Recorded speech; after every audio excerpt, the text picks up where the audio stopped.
Hey everybody, welcome back to Kill Jester, and I'm your host, Chase Daniel. In the last video, we broke down Daniel Martel's statement, the excessive cooperation claims, preemptive defenses, controlled disclosure, 8 patterns that revealed someone managing perception, not being transparent. Today, we're analyzing the one person who should be screaming the loudest, Malayia Brooke Murray, the mother. She gave one statement. Day 2 of the disappearance, CTV News interview, then went completely silent, never spoke publicly again. People assumed she's cold, calculated, protecting herself. But when you understand her actual position on that property, and when you analyze her statement word for word, you see something different. You see someone who tried to lie about her missing children and psychologically couldn't maintain it. Quick reminder, we're teaching you statement analysis tools. I'm showing you the patterns, the markers, the tells. Then you make the call. This isn't about proving guilt in court. This is about reading language to understand what someone knows versus what they're saying. Now, context matters here. Malayia isn't some criminal mastermind calling the shots. She's an outsider on Daniel Martel's family property. Been there a few months max. It's his mother's land, his family, his territory. When her kids die from negligence on their property and everyone realizes we're in deep, massive trouble, who do you think is making decisions? It's not Malayia. She's surrounded by his family. No power, no ownership, no leverage, in shock, grieving, isolated.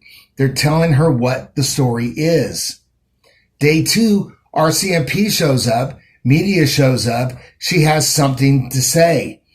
So she gives this statement, the one they coordinated, then realizes, I just lied about missing children, and she knows she can't keep it up. So she bails, goes silent, because silence is the only control she has. Keep that in mind as we go through this. This isn't someone freely choosing their words. This is someone under pressure, repeating a narrative, trying to control and hold it together, and failing. Let's analyze her statement word by word. So here's the first part of Malayya's statement. I'm trying to stay as hopeful as possible. First sentence, notice, staying, present continuous tense. She's describing her emotional management, not her children's welfare. As possible, qualifier, not I'm hopeful they're okay, not I believe they'll be found, just staying as hopeful as the situation allows. That's someone managing performance, not expressing genuine maternal desperation. I want them home. I want to hold them and I want them home. That's repetition. I want them home bookends the sentence. But notice what's missing. Where are they? What happened to them? She's expressing what she wants to hold them, have them home, not what they need to be rescued, found, or safe. Self-focused language disguised as maternal concern. What happened is we woke up. Stop here. What happened was narrative construction language, not experimental description. When someone starts with what happened was, they're giving you the story they prepared, not the experience they lived. Compare it to, I woke up around 9 a.m. and heard the kids. Other than what happened was we woke up.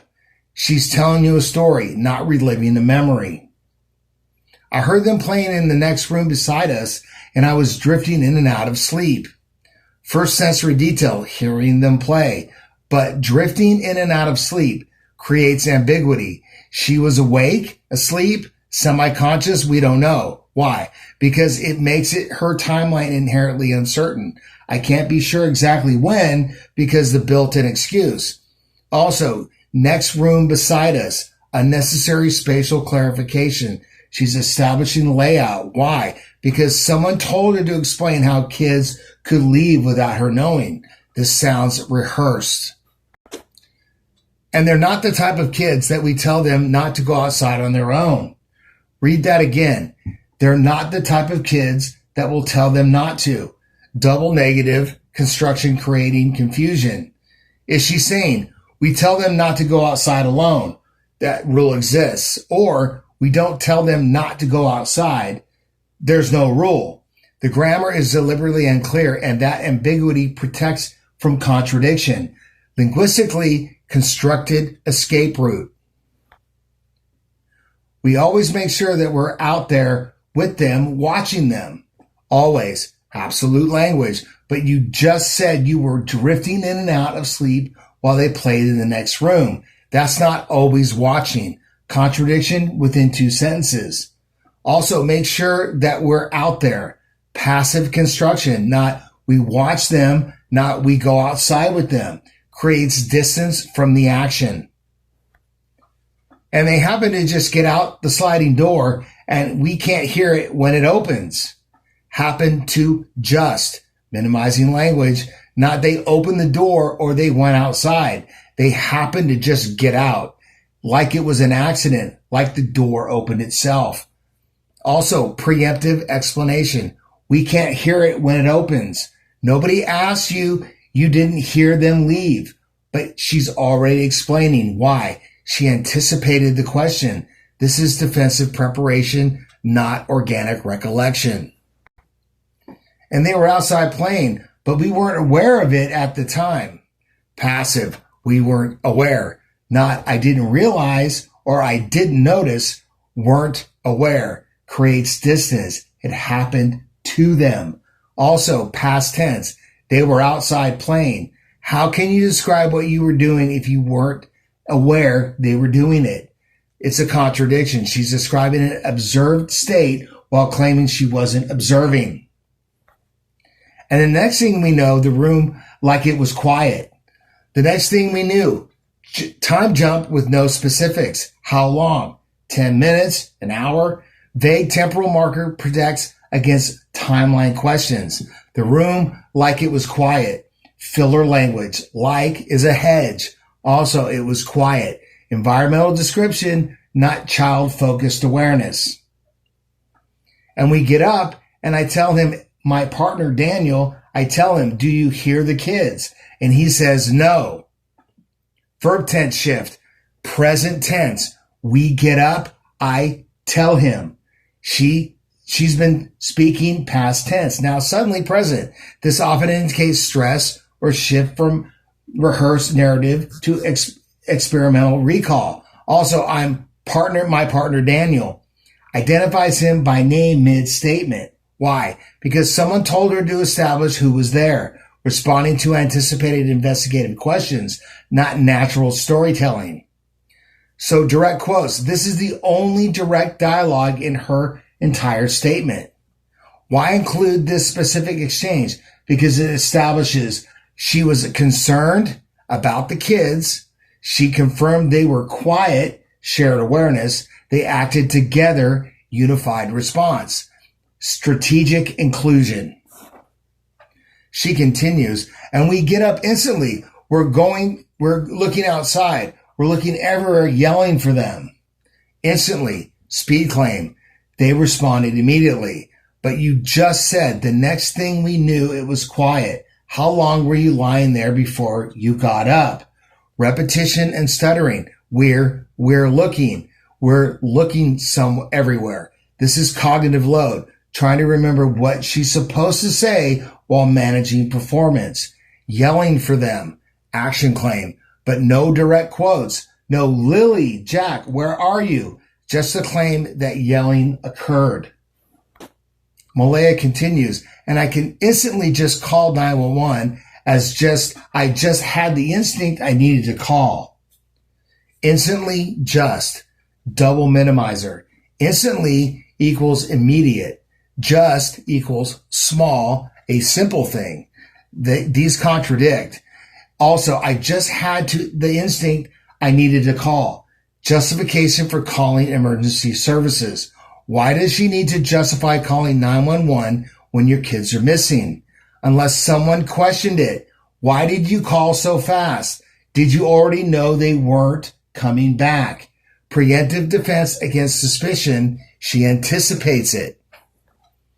They're really go-lucky children. They're so sweet.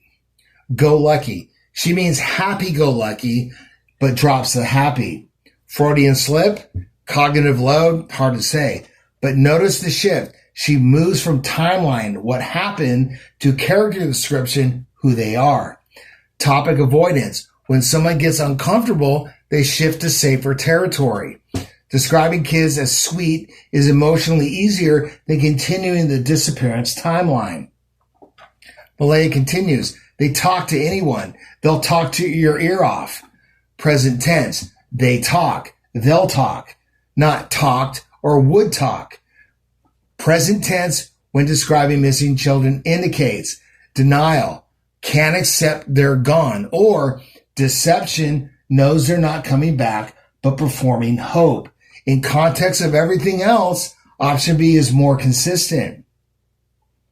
They will speak to anyone in a store. They're just extremely sweet kids. They will speak. Future certainty about past behavior. Also, everyone. Notice fragment, loss of coherence. Struggling to maintain description, breaking down mid-thought. Extremely sweet kids, emphasis through superlative. But no specific memories. No, last week Jack told the cashier about his dinosaur. Just generic positive traits. This is how people describe children they're supposed to love, not children they intimately know. I appreciate the huge surf search effort going on right now. I appreciate passive gratitude, not I'm thankful, I'm grateful, or thank God people are looking. I appreciate, like thanking someone for holding a door. Also, search surf. She means search, but adds surf. Verbal slip under stress. But notice the shift from kids to commenting on search efforts. Topic avoidance again. External events are safer than personal timeline. But we've been pushing for an Amber Alert, which hasn't been issued. We've been pushing advocacy claim, then which hasn't been issued. Qualifier removes agency, not they refused or police denied it, just hasn't been issued. That's passive. Let's her claim advocacy, good mother, without making accusations, staying cooperative without police. Malayia continues, not just that they could possibly be abducted, which is a possibility that they could have been, but just an alert to let everyone know that they are missing. Read this carefully. Could possibly is a double hedge. Which is it a possibility? Hedge on the hedge. That they could have been. Past tense hedge. She's suggesting abduction while simultaneously distancing from suggesting abduction. Why? Because claiming abduction sounds like grieving mother, but she doesn't want to commit in case that narrative collapses. Linguistic, fence-sitting, having it both ways. We had people text me saying they weren't aware. Someone else let them know that they were missing. Passive. People text me. Who? How many? When? Someone else let them know. Vague actors. No specifics. No concrete details. This is filler. It's padding. Staying in safe territory, other people's reactions instead of her own experience. So we'll jump to the second half of the statement. We thought maybe that we found tracks, but it's still uncertain. We thought maybe that we found. 4 qualifiers in one phrase. Not we found tracks, not even we might have found tracks. Thought maybe that we found. Layers of uncertainty. Also, it's still uncertain. Present tense, ongoing ambiguity. Why mention tracks if uncertain? To plant the idea they walked away on their own. It's been raining and they're probably soaking wet. Probably, that's a hedge. But notice, she imagines them alive, wet and cold. For a mother whose kids have been missing days in wilderness, if she genuinely believes they wandered, the fear would be hypothermia, predators, drowning, Soaking wet is discomfort. It's not danger. This reveals her belief. They're not out there suffering because they're not out there at all. Malayia continues, but with the sun today, I'm hopeful they are feeling warm. I'm hopeful they are feeling warm. Present tense, ongoing state. Performance of hope. Staying what a worried mother should say, but feeling warm. That's the priority, not safe, not found. Checkbox maternal concern. Say something hopeful, check the box. We're all filled with pain and sorrow because we just want them found. We're all collective emotional claim. Who's we? Her and Daniel? Whole property? Community? Vague collective, diffuse individual emotional accountability. Pain and sorrow, generic emotion words, not I'm terrified or I'm devastated or I can't breathe. Someone describing how they should feel, not what they are actually feeling. We want them home. Everyone loves them. Everyone loves them. Present tense. Loves, not loved. If she believes they're dead, past tense would slip. She maintains present through effort.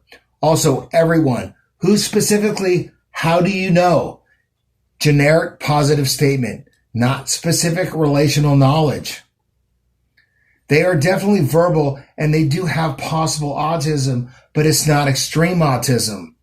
Defensive. Nobody asks about verbal ability or autism, but she addresses it anyways. Why? Because online speculation or investigator questions made her feel she needs to defend against narrative that kids couldn't communicate.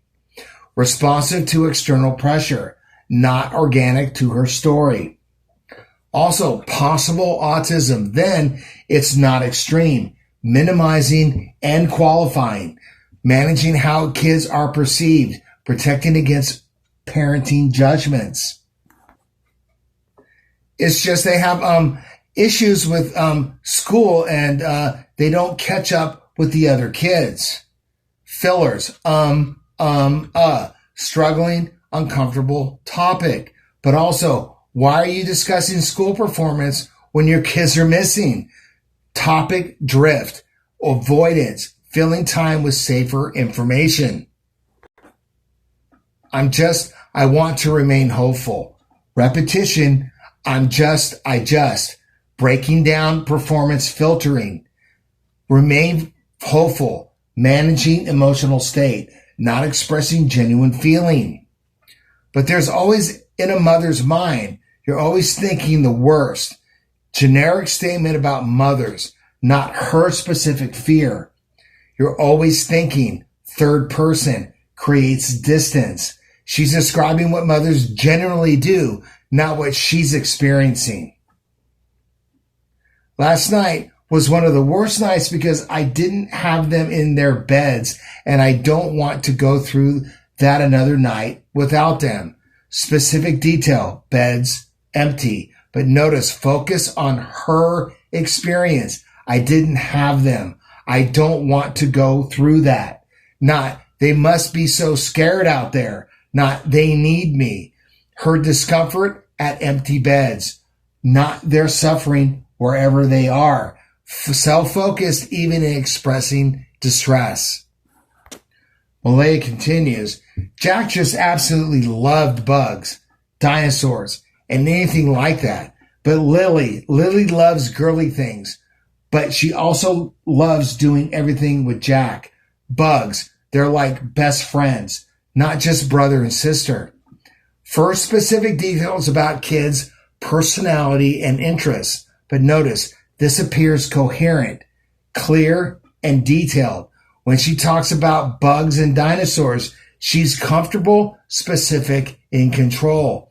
When she talks about the disappearance timeline, vague, contradictory, and hesitant. That pattern tells you where truth lives and where construction lives.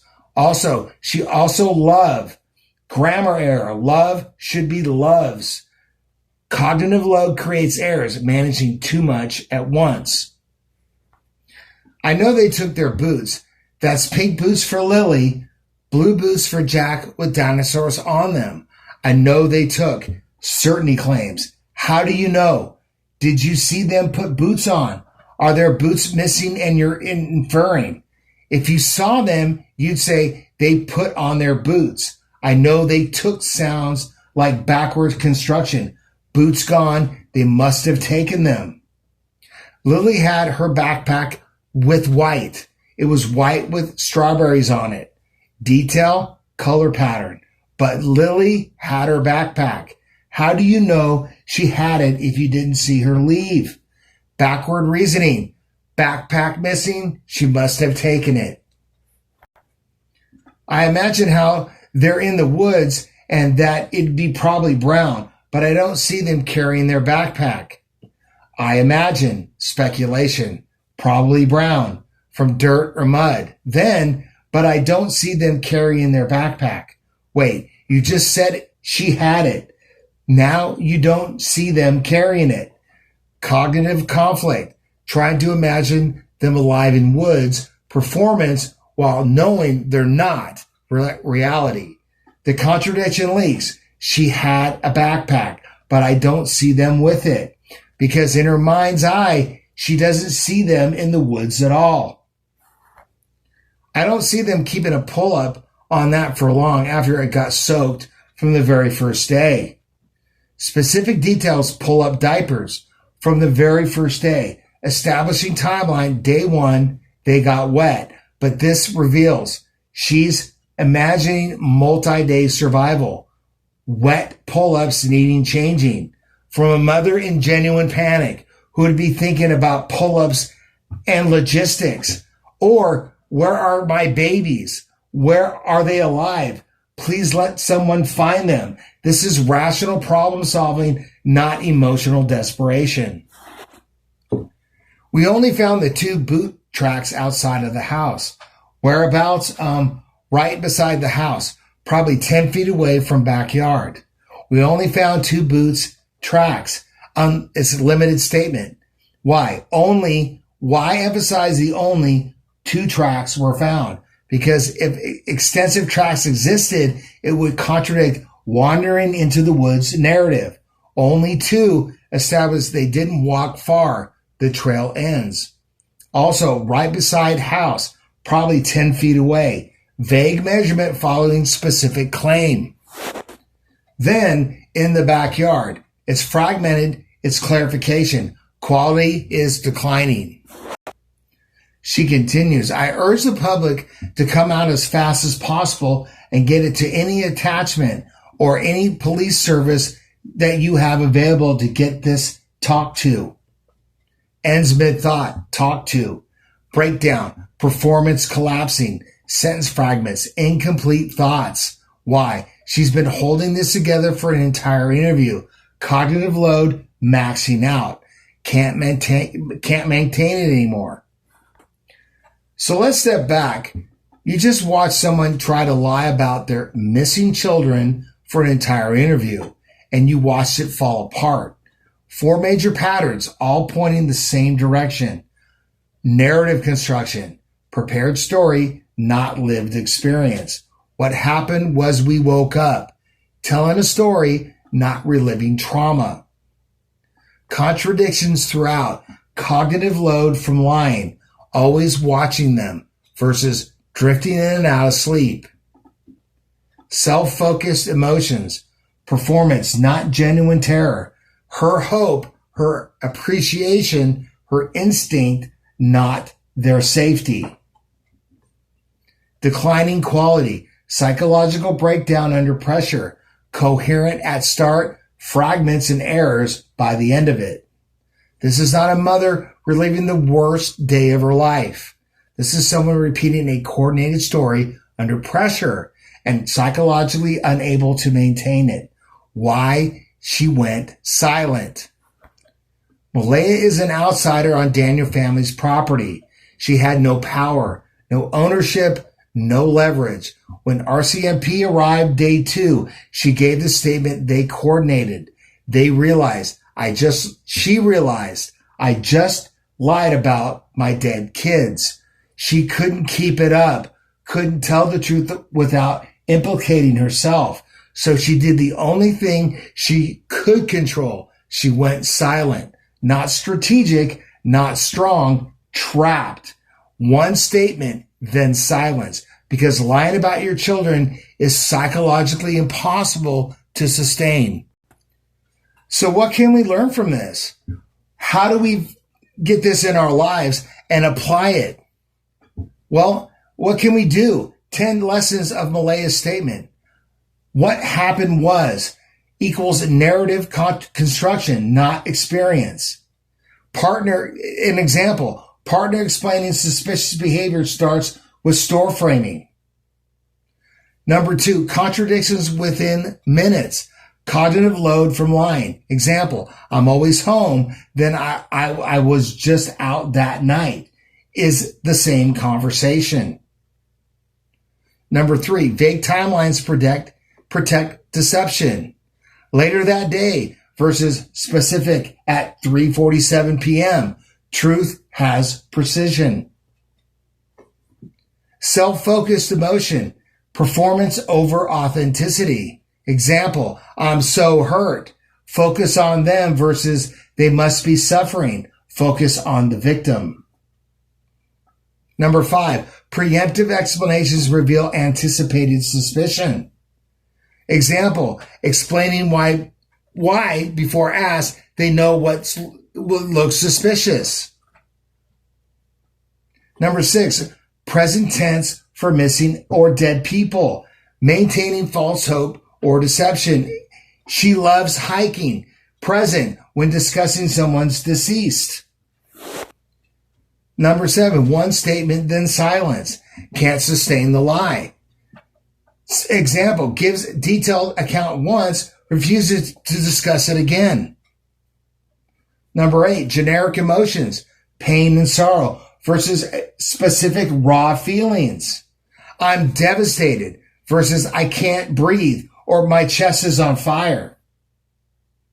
Number 9, topic avoidance, shifting away from uncomfortable truth.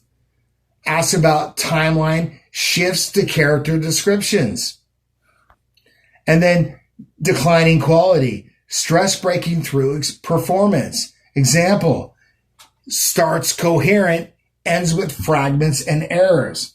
Patterns recognition protects you. Learn the tells, trust what you see.